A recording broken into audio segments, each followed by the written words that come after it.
One step forward and another back. I would never try to fool ya. I'm one heartbeat away from going mad.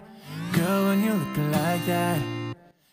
Hi, welcome to my channel. I'm Rachel and I'm back with another week of What's for Dinner. Our menu starts off on Sunday, and here I'm just browning up some ground beef with some dehydrated onions, some garlic powder.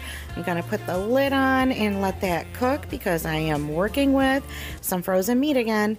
I have my elbow macaroni on standby, ready to go into some boiling water, and I'm going to make some garlic bread with that loaf of French bread. Here I'm just melting down some butter in the same skillet that I cooked up that meat, and I'm just putting some flour in, and I'm going to make a roux for my cheese sauce, and it looks really dry and crumbly, but you know I'm gonna work it all out in the end. I'm wide open for a love affair. Girl, when you're looking like that. Closer, I'ma get closer to you, yeah, I got. Next is when you would add some heavy cream, but since I forgot to add it to the shopping list when Bill went to the store, I'm using half and half instead. And then all I'm going to do is just stir and whisk until I get all of those lumps worked out. And then I'm going to add some black pepper because you know we love our black pepper around here. And then next I'm going to season it up with some garlic powder. Now I would have loved to have some fresh garlic, but I also forgot to put that on the list. And I'm just combining until my creamy sauce is all nice and smooth. Then I am using some frozen spinach because it's so much easier to use in a recipe like this. It's already chopped up, and I do need that extra liquid, so I don't mind having the extra water from the frozen spinach. It doesn't make a lot. And then I added my meat to the same sauce, and then all I need to do is add my Parmesan cheese and stir that all in until it gets nice and melty. This type of a sauce is perfect if you do not want to use cream cheese or cream of soup. I just added a little bit of milk to loosen up this sauce, and then all I have to do is add our macaroni noodles.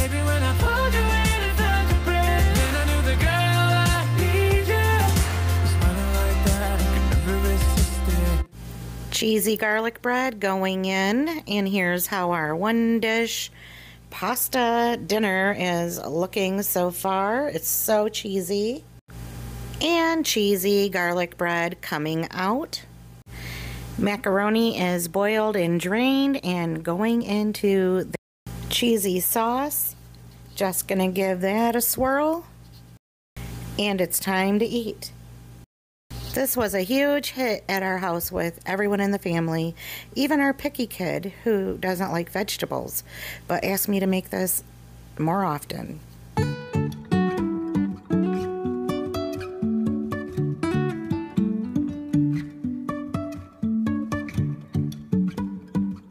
Here I'm making Korean beef tacos. I had made enough meat on Sunday so that it would already be cooked on Monday. I'm making up some simple coleslaw out of a bag, and since I have about a cup of mayo left in my jar, I'm just adding my other ingredients right into the jar. I'm using some lemon juice and some Swerve to sweeten it up, and a little bit of milk. And I'm just going to shake it all up inside the mayo jar and pour it right into my coleslaw. This slaw is going to go right on top of the tacos. I did add a little bit of onion to this and a little bit of everything but the bagel seasoning. In this mason jar, I'm just adding some soy sauce, some apple cider vinegar, some garlic powder, some mushroom powder, and some water, some crushed red pepper flakes, and a little bit of ground ginger. I also added some Swerve sweetener to this as well, and I'm just stirring that all up. I did add some water to make half a jar.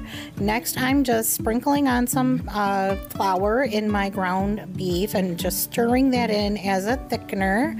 I had to do this the last time that I made Korean beef because I didn't have any cornstarch, but obviously you just want to use something to give your sauce a little bit of body and thicken it up. I had also added some onion to the meat when I cooked it. Just let that come to a bubble and get thick. Here I'm adding some everything but the bagel seasoning to my coleslaw just for some crunchiness. This was a really different but flavorful texture. I really liked it. And then here I got to work putting my tacos together and cooking them in some oil. This was a big old mess and it was kind of a lot of work. These were not easy, but they do come together in the end. I did have to use a lot of paper towel.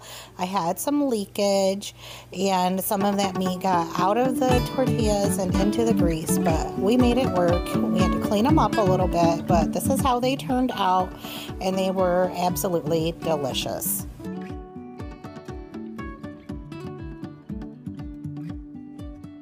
On Tuesday, I made a crock pot chicken chili for the guys. This was my late night at work, so I got this going in the crock pot earlier in the day.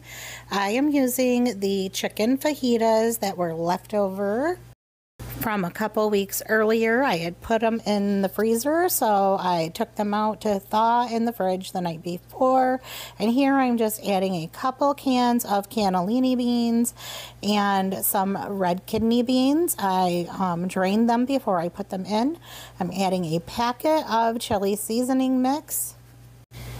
And of course, the chicken fajitas already had bell peppers and onions. I just added one more chopped up onion and a can of petite diced tomatoes. And then I also added in a can of water. And then I did add a small can of diced green chilies that I drained because I think that they have kind of a pickled flavor. And that's just not the flavor that I was going for. So here I'm just getting my chicken pieces broken up. We are not really that big of a fan of white chicken chili, but we do like this type of chili here with the red sauce. And this is a perfect way to use up some leftovers. And it's so good with some cheese or some sour cream on top, and you can serve it with some tortilla chips, some cornbread, but we just had crackers. So that's what they had. And since this was already cooked and it just had to kind of marry together, I just cooked it on warm. And my guys had dinner waiting for them.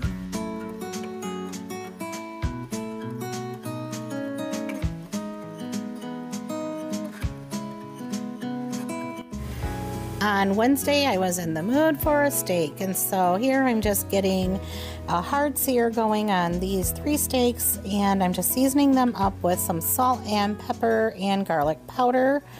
And my pan is way too hot, as you can see, and on this day it was just basically me versus me because I do not know what was going on. Sometimes things don't always come together in the kitchen, and this was one of those days. But anyway, I have my steaks turned down and browning up, and in another skillet I have some olive oil. I'm adding some onion and some sliced mushrooms. In my food processor, I'm just throwing in some Brussels sprouts and getting them chopped up or shredded.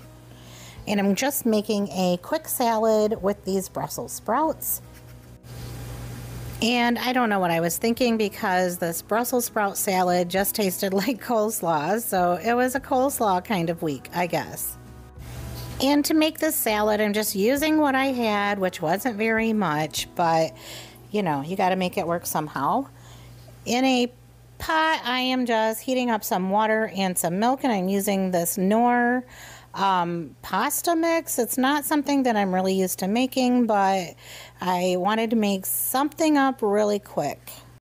I feel like I had a whole hodgepodge of things going on. And I used some Thousand Island dressing and some blue cheese crumbles, which I know is probably a very weird combination, but it was what I was in the mood for. I have a small amount of cheese and a little bit of bacon bits there, and I'm just going to mix that all together.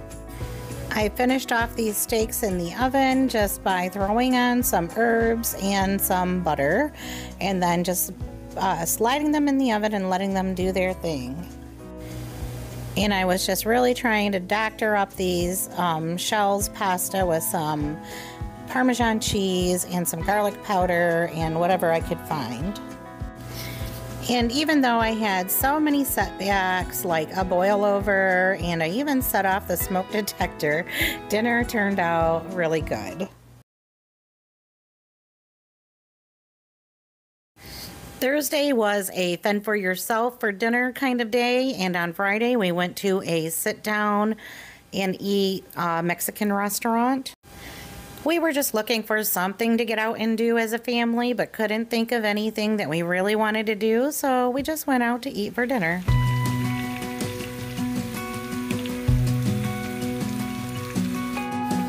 Saturday we had some crispy fried chicken sandwiches. So I started pretty early by getting my bacon fried up and also getting my chicken breasts cut into halves. They were pretty thick. So I took 3 chicken breasts and cut them in half to make them thinner. I have my mixture for my dredge set up, and here are the ingredients that I used.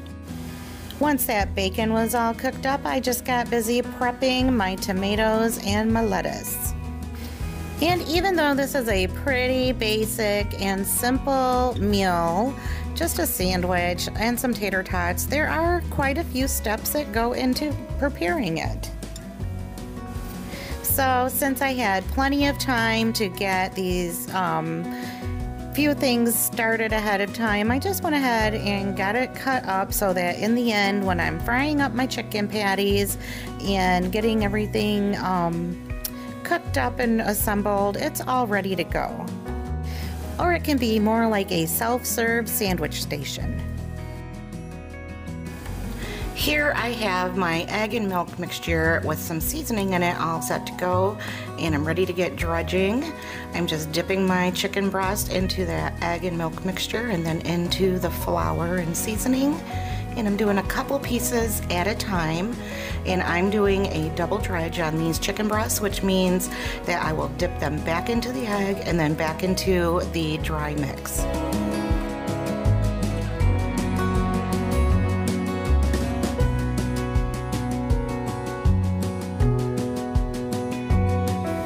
While I was waiting for my oil to come up to temperature, I got busy getting our rolls separated and cut in half. I picked these up at the grocery store bakery. It was the best that I could find, so they didn't actually fit perfectly, but they got the job done. I just popped these into my toaster oven to get them nice and warm and a little bit crispy. Now that my oil is ready, I got busy frying my chicken breast on both sides. I used a thermometer to make sure that all these pieces were done in the middle before serving them up. And now it's time to build our chicken sandwiches. I have some mayo and a couple strips of bacon. I'm adding a little bit of lettuce, some tomato slices, and that is it. Now, my husband had some melty habanero cheese on his, which looked delicious, but I have no picture of his, just mine. These sandwiches were so crispy and so juicy on the inside, and here I'm spilling my tater tots all over, but that's okay because I always have dogs at my feet, so they love it when I drop food on the floor. But here is a peek inside of what dinner was on Saturday, and that is going to do it for this video. Thank you so much for watching, and I will see you in the next one. Bye for now.